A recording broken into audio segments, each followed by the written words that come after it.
നല്ലൊരു മികച്ച ഇനി കാണാൻ പോകുന്നവരോട് എന്താ പറയാനുള്ളത്?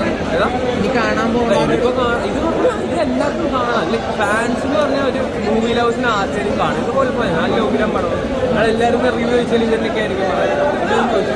ഒരു പ്രേക്ഷകന് ഹൊറർ സിനിമ കണ്ടാണ് സാധാരണ ഇങ്ങനെ പേടിക്കാറുള്ളത്. BGM കേട്ട് പേടിച്ചിട്ട് നേരെ നിൽക്കുന്ന കാരണം എൻ്റെ മൂത്രം പോയിട്ടുണ്ട്. മൂത്രം ആദ്യമായിട്ടാണ് സിനിമ കണ്ടിട്ട് എൻ്റെ മൂത്രം പോകണം. ഇത്രയും ധൈര്യമുള്ള ഒരു മനുഷ്യൻ്റെ മൂത്രം കളയാൻ പറ്റിയ വിജയണ്ണന് എൻ്റെ ഒരു ബിഗ് സല്യൂട്ട്. അടുത്ത തമിഴ്നാടിൻ്റെ മുഖ്യമന്ത്രി നമ്മുടെ വിജയണ്ണനായിരിക്കും. അടിപൊളി കൂടെ എല്ലാവരും അത് കാണണം, വിജയിപ്പിക്കണം കേട്ടോ. ക്ലൈമാക്സിലുള്ള സീനും ആ റെഫറൻസും കാണുമ്പോൾ ശരിക്ക് ഒരു പൊട്ടിത്തെറിക്കേണ്ടതാണ്. പക്ഷെ ഒരു 4 മണിയുടെ ഫാൻസ് പോലും അതുണ്ടാക്കാൻ പറ്റിയില്ലെങ്കിൽ എനിക്ക് സംശയമുണ്ട് ഈ പടം എത്രത്തോളം അതിൻ്റെ ഒരു റീച്ചിലേക്ക് എത്തും. മെയിനായിട്ട് എടുത്തു പറയേണ്ടത് അതിൻ്റെ BGM ഇതിൻ്റെ പോരായ്മ തന്നെയാണ്. അത് പറയുന്നത് നമ്മളെ എല്ലാവരും പ്രതീക്ഷിച്ച സോങ്സും അതുപോലെ തന്നെ ചില സീനുകളിൽ സോങ് എന്തിനാണ് തോന്നിപ്പോകുന്നത് അതിൽ തന്നെ പറയണ്ട, അവൻ തന്നെ പറയണ്ട എന്തിനാണ് നമ്മൾ പാട്ടിലേക്ക് പോകണത്, പാട്ടിന് വന്നതാണ് ഒരു പാട്ട്. ആ സീനായിട്ട് പാട്ട് വെക്കാൻ നോക്കി എടുക്കാൻ ഒരു സീൻ കഴിഞ്ഞാൽ അവിടെ പാട്ട് സീൻ സമ്മതിച്ച് അടുത്തൊരു സെൻഡി സീനിൽ നമ്മൾ പ്രേക്ഷകരെ ഫീൽ ആയിരിക്കുമ്പോൾ ഒരു പാട്ട് സ്റ്റുഡിയോയിൽ പോകുന്ന പാട്ട്, പിന്നെ സെൻഡി സീൻ അടുത്ത പാട്ട്. അത് തന്നെയാണ് ഈ ടൈമിങ് തെറ്റി. ഒന്നാമത് സോങ് നമ്മൾ അത്രത്തോളം ബുക്ക് ചെയ്യുന്ന സോങ്സും അല്ല. ഇപ്പോൾ അങ്ങനെ നമ്മളൊരു സിറ്റുവേഷനിൽ പെട്ടെന്ന് സോങ്ങിലേക്ക് ഡൈവേർട്ട് ചെയ്യുമ്പോൾ ആ സോങ് ഒരു ക്യാച്ച് ആയിരുന്നെങ്കിൽ നമുക്കത് കേട്ടു. പക്ഷെ ആ സോങ്ങും ആ ലെവലിലേക്ക് വന്നിട്ടില്ല. മൊത്തമായിട്ട് വന്നത് എന്താണ് വിജയ് അങ്ങനെ 1-2 സിനിമകൾ കൊണ്ട് അവസാനിപ്പിക്കണം. പക്ഷേ എനിക്ക് അടുത്ത ഏതെങ്കിലും ഒരു പടം 1-2 പടത്തുകൊണ്ടാണ് സ്റ്റോപ്പ് ചെയ്യണമെങ്കിൽ ഒരു ഗംഭീര സ്ക്രിപ്റ്റിൽ എനിക്ക് വിജയ് വേഴ്സസ് വിജയ് ഇതൊക്കെ വിട്ടിട്ട് ഒരു മൾട്ടി സ്റ്റാർ ചിത്രമോ അങ്ങനെ എന്തെങ്കിലുമൊക്കെ വിജയിന് ട്രൈ ചെയ്തിട്ട് നിർത്തണം എന്നാണ് എൻ്റെ അഭിപ്രായം. കാരണം റെഫറൻസുകളും അതിലൂടെ എത്ര കാലം നമ്മളൊരു സിനിമയെ ഓടിക്കുക. അത് വിജയ് ഫാൻസിന് പോലും എനിക്ക് തോന്നുന്നു ഇത് റിപ്പീറ്റേറ്റീവായിട്ട് തോന്നുന്നുണ്ട്. നമ്മുടെ ബബിൾഗം പരിപാടിയും സംഭവങ്ങളൊക്കെ അത് അങ്ങനെയുള്ള ഒരു സിനിമയിലാണ് ആ സീൻ വന്നിരുന്നെങ്കിൽ ഇമ്പാക്റ്റ് ഉണ്ടായിരുന്നു. പക്ഷേ അപ്പോഴേക്കും ഓൾറെഡി ഒരുപാട് ഇപ്പോൾ എന്തായാലും ആ ന്യൂസൊക്കെ പുറത്തു വരും, തൃശ്ശയുടെ എൻട്രി ഉണ്ട്.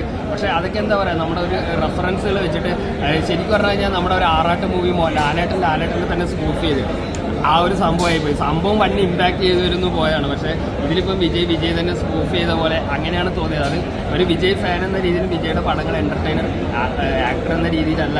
ഡെഫിനറ്റ്ലി വിജയ് ഒരു എൻ്റർടൈനറാണ്. മോഹൻലാലാണെങ്കിൽ ഇത് രണ്ടുമാണ്. പക്ഷേ അങ്ങനെയുള്ളവർ ഇങ്ങനെ ചെയ്യുമ്പോഴാണ് നമുക്ക് കൂടുതൽ നിരാശ വരുന്നത്. കാരണം എൻ്റർടൈൻമെൻറ്റ് ഫാക്ടർ ഇവർ ഇത് ശ്രദ്ധിച്ച് ഇതിൻ്റെ എഡിറ്റർ ഇതൊരു ഫൈനൽ ഔട്ട് കണ്ടില്ലേ എന്നുള്ള സംശയം നമുക്ക് പോലും തോന്നിക്കുന്ന നമ്മൾ സാധാരണ യൂട്യൂബ് വീഡിയോ അല്ലെങ്കിൽ ഇൻഷോട്ടിൽ എഡിറ്റ് ചെയ്യുന്ന പോലെ എഡിറ്റ് ചെയ്തെടുത്തിട്ട് വളരെ സുഖമാണ്. ഇത് ഞാൻ നെഗറ്റീവ് പറയാൻ വേണ്ടി പറയുന്നില്ല. വേറെ ഏത് മൂവി റിവ്യൂസ് എടുത്തു നോക്കിയാലും പിന്നെ ബീച്ചിലും കൂടി ഞാൻ പറഞ്ഞത് ഒന്നുമില്ലെങ്കിൽ നമുക്ക് 5 പാട്ട് കണ്ടിരിക്കണം. കാരണം ആ പാട്ട് ഭയങ്കര ക്യാച്ചിങ് ആണ്. പക്ഷേ ഇതിലിപ്പോൾ എടുത്തു പറയാൻ ആ സോങ്ങിന് പോലും പറ്റാത്ത രീതിയിൽ ഇവൻ തല ഫാനാണോ എന്ന് സംശയമുണ്ട്. ഈ അങ്ങനെ ഒരു ആ ലെവലിൽ വിജയിക്ക് വേണ്ട രീതിയിലുള്ള BGM വന്നിട്ടില്ല. ഈ ആത്ലീറ്റ് പടം അല്ലെങ്കിൽ ബാക്കിയുള്ള പടത്തിലൊക്കെ നമുക്കൊരു പടം ഓരോ സീനിലും നമുക്കൊരു മാസ് സീൻ ഉണ്ടാവും, അല്ലെങ്കിൽ ഒരു ഇമ്പാക്റ്റ് ഉള്ള സീൻ ഉണ്ടാവും. ഈവൻ തെറിയില്ല കൊച്ച് മറ്റേ നമ്മുടെ 5 സ്റ്റാർ അയക്കുമ്പോൾ കിട്ടുന്ന ആ ഒരു ഫീല് അങ്ങനെ ഒരു സീൻ പോലും ആകുന്നില്ല. ഇപ്പം ഈ പറഞ്ഞ റെഫറൻസ് ഒക്കെ വരുമ്പോൾ ഇമ്പാക്റ്റ് ഒന്നും ആവുന്നില്ല. ഈ ബോള് കൃത്യ സ്ഥലത്ത് കൊള്ളാതെ പോണ പോലെ ആർക്കൊന്നും ഫീൽ ആവുന്നില്ല. ഞങ്ങൾ ആരെയും കൈയടിക്കും, ആരും കൈയടിക്കുന്നില്ല. ഞങ്ങൾ വിസിലടിക്കാനുള്ള സീൻ പോലും ഇല്ല. വിജയുടെ എൻട്രൻസ് സീനെങ്കിലും കുറച്ച് അടിപൊളിയൊക്കെ ആയിരുന്നില്ല, അത് പോയി. ആ വിജയുടെ തുടക്കത്തിൽ കാണിച്ച ഒരു എന്താണ് ഗ്രാഫിക്സ്, അതായത് പുള്ളിയുടെ മൂവിയുടെ മാഷപ്പ് ചെയ്ത ഗ്രാഫിക്സ് ആണ് നമ്മൾ ട്രെയിലറിൽ കണ്ട സീൻ തന്നെയാണ്. അതാണ് ആകെ ഒരു ഐക്യാച്ചിങ് ആയിട്ട് തോന്നിയത്. പിന്നെ ട്വിസ്റ്റുകൾ എന്ന് പറയുന്നത് ട്വിസ്റ്റുകൾ ഉണ്ടെങ്കിലും ഇതൊക്കെ നമ്മൾ എക്സ്പെക്ട് ചെയ്യുന്നത് തന്നെയാണ്. ഇതിപ്പോൾ ആര് കണ്ടാലും ഇതാണോ ട്വിസ്റ്റ് എന്ന് വിചാരിക്കുന്ന രീതിയിലുള്ള ട്വിസ്റ്റുകളാണ്. നമുക്കറിയാം ഒരു 4-5 പേരുണ്ടെങ്കിൽ 2 പേര് എതിർപക്ഷത്ത് പോകുന്നത് അങ്ങനെയുള്ള വളരെ നോർമലായിട്ടുള്ള ട്വിസ്റ്റുകളാണ്. എന്തായാലും കണ്ടിരിക്കാം.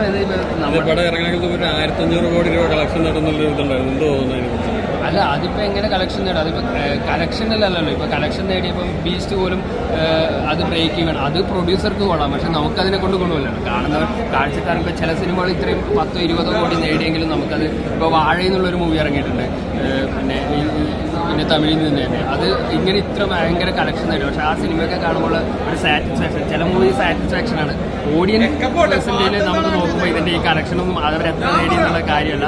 ഇതാണ് ഈ സിനിമയുടെ ഒരു ജനറലി അങ്ങനെയാണ്. ഇപ്പോൾ ഫാൻസ് തന്നെ നെഗറ്റീവ് നമ്മൾ പറയുന്ന പുറകെ വന്നവർ പറയട്ടെ എന്ന് പറഞ്ഞ് പോവുകയാണ്. പക്ഷേ ഈ ഈ സിനിമ ഇങ്ങനെയാണ് വന്നിരിക്കുന്നത്. നമ്മൾ ട്രെയിലറിലും ടീസറിലും കണ്ട പ്രതീക്ഷയില്ലായ്മ എങ്ങനെയാണോ അതുപോലെ തന്നെയാണ് സിനിമ വന്നിരിക്കുന്നത്. ഞാൻ പ്രതീക്ഷ അതിന് കുറച്ച് മേലെയെങ്കിലും വന്നിരുന്നെങ്കിൽ നമുക്കൊരു ആവറേജ് റേറ്റിംഗിൽ ഒരു പോവാം. ഇതൊരു 5 ഒരു 2.5 മേലേക്ക് പോകാത്ത ഒരു ആവറേജ് അല്ലെങ്കിൽ അതിന് താഴെ നിൽക്കുന്നത്. പറ എങ്ങനെയുണ്ട് പടം എങ്ങനെയായിരുന്നു? പടം വിജയ് പഞ്ചലൊക്കെ വെക്കാം. ഓൺ ടൈം വാച്ചബിൾ ഇടയ്ക്ക് CSK VFX ഒക്കെ വർക്ക് ആയിട്ടുണ്ടോ? Okay on time watchable. BGM ഒക്കെ എങ്ങനെയാ തോന്നി? എല്ലാവരെയും മീറ്റർ തന്നെ.